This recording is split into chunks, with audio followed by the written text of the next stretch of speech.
Welcome to the Silent War Diaries. This is not a channel about glorious charges or thundering artillery. Here we tell the stories that history almost forgot, the wars fought in ledgers and oil fields, in empty shops and secret bank vaults, in the quiet panic of ministers who realized the money had run out long before the soldiers did. We dig into the moments when empires died not from bullets, but from bankruptcy, when superpowers discovered that nuclear missiles are useless if you can't pay the electric bill for the silos, when a grandmother's life savings turned to ash overnight because a barrel of oil on the other side of the world dropped $10. No shouting. No dramatic music every 30 seconds. Just the cold, human truth behind the headlines you thought you knew. If you've ever wondered why the Soviet flag came down without a shot being fired in Moscow, why the British Empire vanished almost politely, why some nations rise on wings of iron and others collapse under stacks of unpaid invoices, you're in the right place. Subscribe, turn on notifications, and step with me into the shadows where the real wars were won and lost. Welcome to the Silent War Diaries. December 25, 1991. The Kremlin, Moscow. A biting wind whips across Red Square, carrying flurries of snow that sting like tiny needles against the faces of the few guards standing at attention. The sky is a leaden gray, heavy with the weight of winter, and the air smells of diesel exhaust from idling military trucks nearby. You're there, in the shadow of the ancient red walls, watching as a lone figure on the flagpole platform tugs at the ropes. The hammer and sickle emblem, once a symbol of unyielding power, flutters weakly against the gale. It's the red flag of the Soviet Union, raised high over the Senate building for the last time. As it begins its slow descent, the fabric catches the light one final moment, casting a crimson glow on the snow-dusted cobblestones below. Inside the Kremlin walls, in a dimly lit office adorned with heavy velvet curtains and portraits of Lenin staring down like silent judges, Mikhail Gorbachev sits at his polished oak desk. He's 60 years old, his face etched with lines of exhaustion, his once vibrant eyes dulled by months of crisis. His suit is impeccably tailored, but it hangs loosely on his frame. He's lost weight from the stress. Around him, aides shuffle papers nervously, their boots scuffing the Persian rugs. The room smells of stale cigarette smoke and black tea, the samovar in the corner hissing faintly. Gorbachev picks up a pen, its gold nib glinting under the desk lamp, and stares at the document before him, his resignation letter. His hand trembles slightly as he signs, the ink flowing in a deliberate script that seals the fate of an empire spanning 11 time zones. But this isn't a scene of conquest or revolution. No invading armies storm the gates, no crowds chant for blood in the streets. The guards outside, bundled in greatcoats with Kalashnikov rifles slung over their shoulders, aren't here to defend against enemies. They're barely paid, their wages delayed for weeks, and rumors whisper that even the fuel for their trucks is running low. Gorbachev doesn't resign because of tanks rolling in or ideologies clashing. He resigns because the checks have bounced. The Soviet Union, with its 40,000 nuclear warheads tucked away in silos from Vladivostok to Kaliningrad, can't afford to buy bread for its people. The Ministry of Finance's ledger books, hidden in vaults just down the hall, tell the real story. Red ink spilling across pages, deficits ballooning like unchecked tumors. The empire that defeated Hitler and launched Sputnik is bankrupt, its coffers empty, its promises worthless. As the flag reaches the bottom of the pole, a young lieutenant, let's call him Sergei Ivanov, 28 years old, with frost on his mustache and a family back in Leningrad waiting for rations that never arrive, folds it carefully, his gloved hands numb from the cold. He tucks it under his arm and salutes sharply, though there's no one left to return the gesture. The wind howls louder now, as if mourning the end. In the distance, church bells from St. Basil's Cathedral toll unexpectedly. Christmas Day, a holiday long suppressed under communism, now ringing free. But for the men in the Kremlin, it's no celebration. Gorbachev stands, straightens his tie, and nods to his security detail. Burly KGB officers in dark suits, their Makarov pistols holstered, eyes scanning for threats that no longer matter. He walks to the window, peering out at the square where Lenin lies embalmed in his mausoleum. "It's over," he mutters to no one in particular, his breath fogging the glass. Yet to understand this quiet capitulation, this bloodless death of a superpower, you have to peel back the layers of propaganda and politics.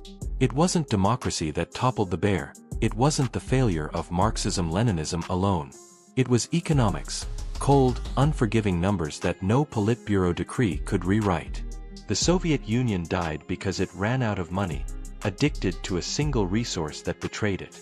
To see how a nation with the world's largest army and vast lands could go broke, we must travel back to the moment they struck what seemed like infinite wealth. Back to the frozen tundra where geologists in fur-lined parkas drilled into the earth and unleashed a curse disguised as a miracle. In the vast, unforgiving expanse of western Siberia, the year is 1965. Snow blankets the ground in endless white, broken only by the skeletal frames of drilling rigs piercing the sky like giant sentinels. The temperature hovers at -40 degrees Celsius, the kind of cold that freezes engine oil solid and turns breath into ice crystals mid-air. You're bundled in layers of wool and sheepskin, standing beside a team of Soviet geologists from the Tyumen Oil Exploration Trust.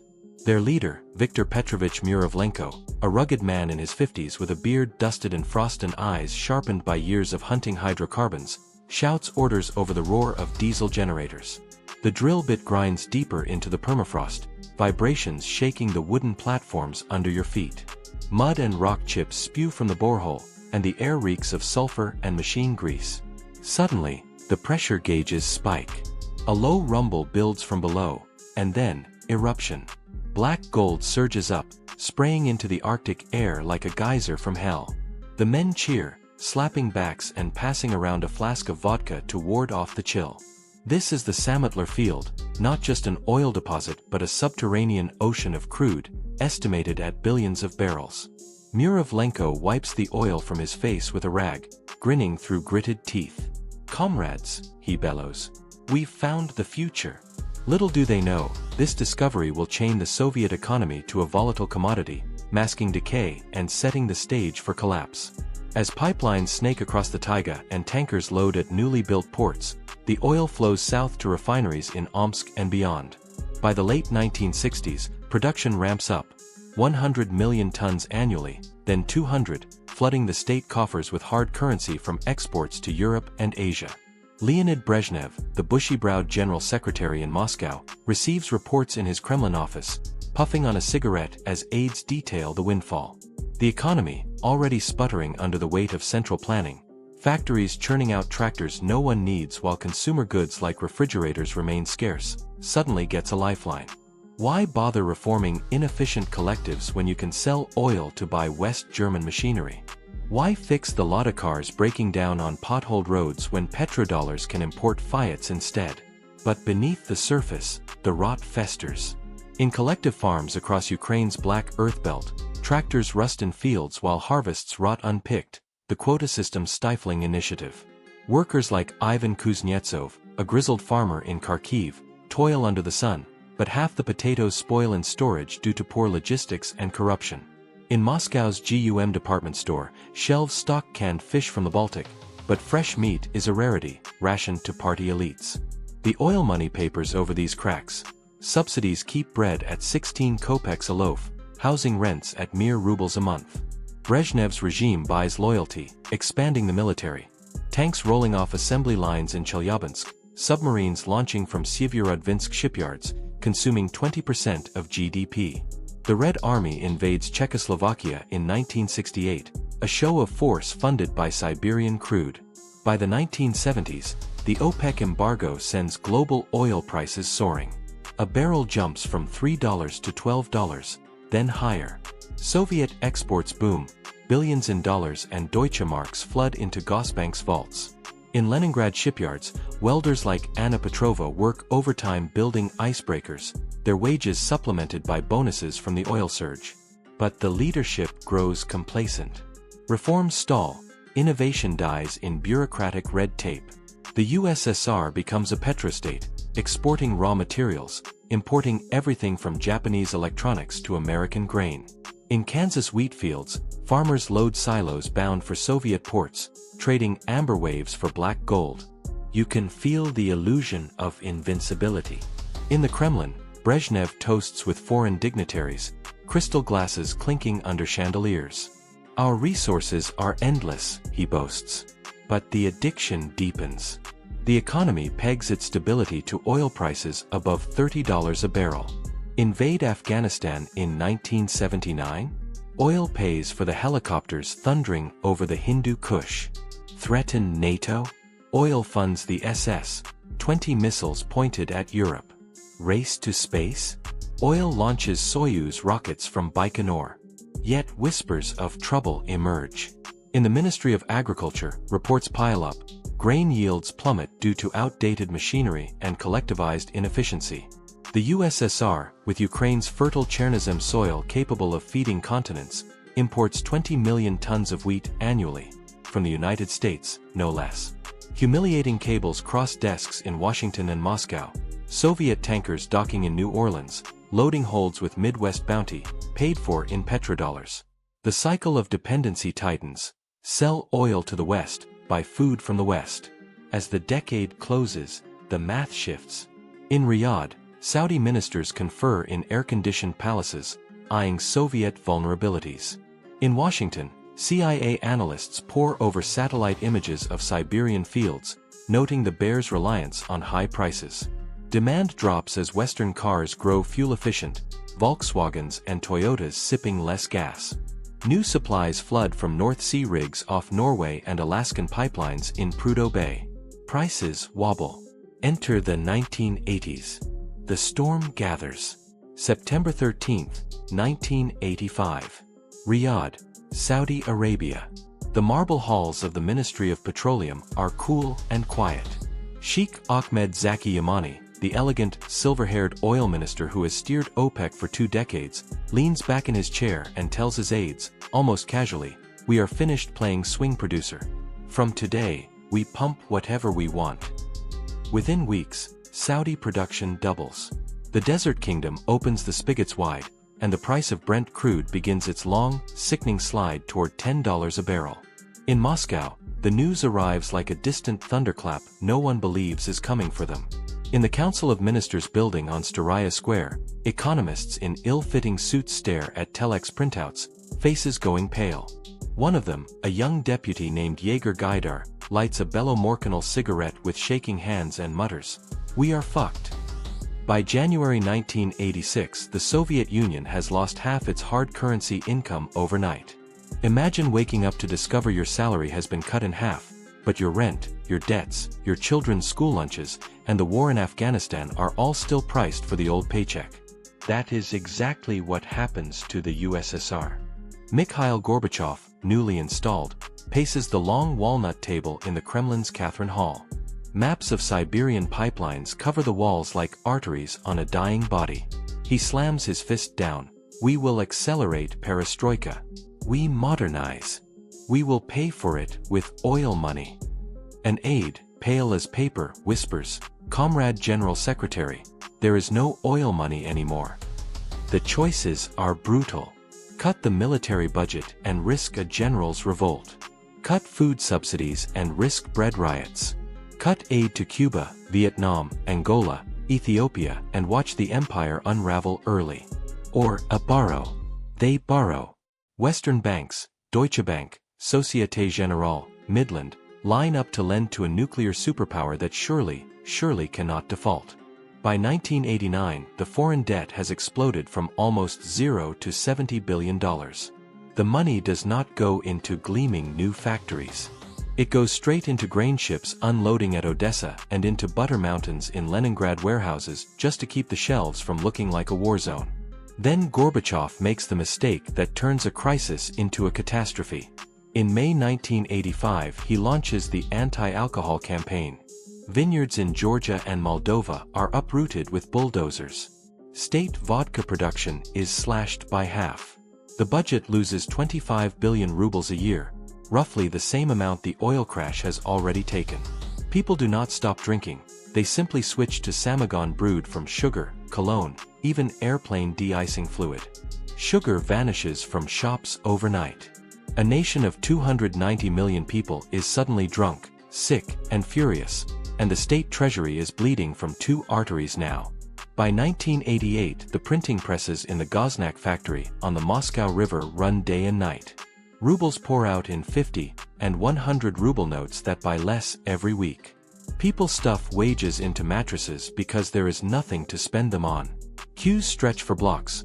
Babushkas clutch string bags and join any line they see, because whatever is being sold today will be gone tomorrow. In the Ministry of Finance they call it the monetary overhang, a polite term for hundreds of billions of rubles chasing empty shelves.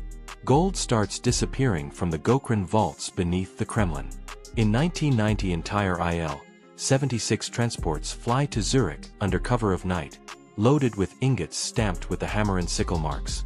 Swiss bankers weigh them, shrug, and wire dollars that buy one more month of wheat. The sales are so frantic they crash the global gold price. Moscow gets even less for its desperation. In factories workers are paid in bed sheets, crystal vases, spark plugs, whatever the plant happens to produce. On the streets of Novosibirsk you can watch a skilled engineer trying to barter a set of tires for a sack of onions while his wife sells the family's books for a kilo of butter.